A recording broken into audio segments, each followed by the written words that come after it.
Hey everybody, Big Mike back again for Wrestling Rants and Reviews. Good to see y'all. It's the end of the week. It's Friday. No, I ain't gonna be singing no Rebecca Black, but it's time for Friday Night SmackDown. We're only 2 days away from Destination X, and it's summertime. It can't be better. It can't be better in a better situation than we are right now. But enough of the chit chat. Let's get into this day in wrestling history for July the 8th. July the 8th, on this day in 1985, we see the very first King of the Ring tournament. That's right, it was held at the Sullivan Stadium in Foxborough, Massachusetts. And it was actually the full tournament. There was only one King of the Ring match, or one match at the King of the Ring. That wasn't a tournament match, and it was Hulk Hogan. That's right, it was Hulk Hogan defeating Nikolai Volkov to retain the WWF title. It's going to be a little bit to explain, but we'll be all right. First round, we see Don Morocco over the Junkyard Dog. We see Les Thornton over Steve Lombardi. We see Paul Orndorff and Bob Orton Jr. get double DQ'd. So as Pedro Morales beats Johnny V, Tito Santana wins via DQ over Terry Funk. Jim Brunzell over the Spoiler. And for weird guy, I found out a little info on the Spoiler. He's Canadian. Yeah, Don Jardine his real name is. I can't believe it. He's Canadian. That's cool. Ricky Steamboat over Greg Valentine and the Iron Sheik over B. Brian Blair. Moving on, quarterfinals. Don Morocco over Les Thornton. We got a Pedro Morales who gets a bye because of the double DQ. Tito Santana and Jim Brunzell come to a draw. It becomes a coin toss. The coin toss winner is Jim Brunzell. Ricky Steamboat and the Iron Sheik. The Iron Sheik beats Ricky Steamboat.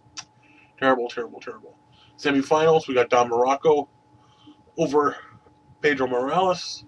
And we got the Iron Sheik over Jim Brunzell, which in the finals saw Don Morocco beat the Iron Sheik to become the very first ever King of the Ring tournament winner, all the way back to 1985.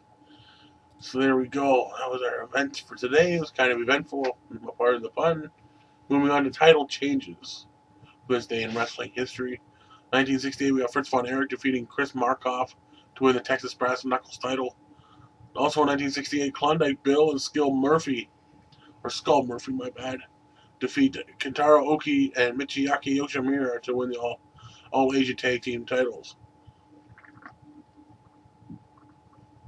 1972, Johnny Valentine defeats Billy Red Lyons to win the World Class Championship Wrestling's American Heavyweight title.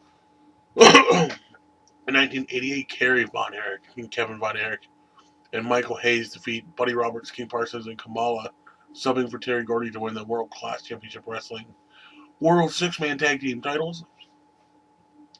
This was the final reign before the titles were abandoned later that year. 1991, Johnny Ace and Kenta Kobashi defeat Doug Furnace and Dan Crawford to win the All Japan Pro Wrestling All Asia Tag Team titles. Fuck you, Johnny Ace. 1996 on Nitro, we see Rey Mysterio Jr. defeat Dean Malenko to win the WCW Cruiserweight title. 2002 on Raw, Jeff Hardy defeats Royal Regal to win the the WWE European title. 2006, Gedo and Jado defeat El Samurai and Ryosuke Tagachi to win the IWGP Junior Heavyweight Tag Team titles. And in 2008, Tiger Mask 4 defeats Prince Devitt in the final of a tournament to win the IWGP Junior Heavyweight title. Birthdays for this day in wrestling history, we got former XPW and WSX wrestler Luke Hawx, also known as Altar Boy Luke, turning 30 years young today. Let me have a quick over here on the peek on this page, see if there's anybody. And, well, Ontario Indie Star. Well, yeah, I guess he's a star. Mr. Atlantis, that's right. He is celebrating a birthday today, and I believe he is old. That's all I can let you know. He's not that old. He's like 36, I believe. So happy birthday to you, Mike. And to everybody out there in YWC and YouTube, if you're having a birthday, hopefully you have a great day and a great year to come. And yeah, that's it.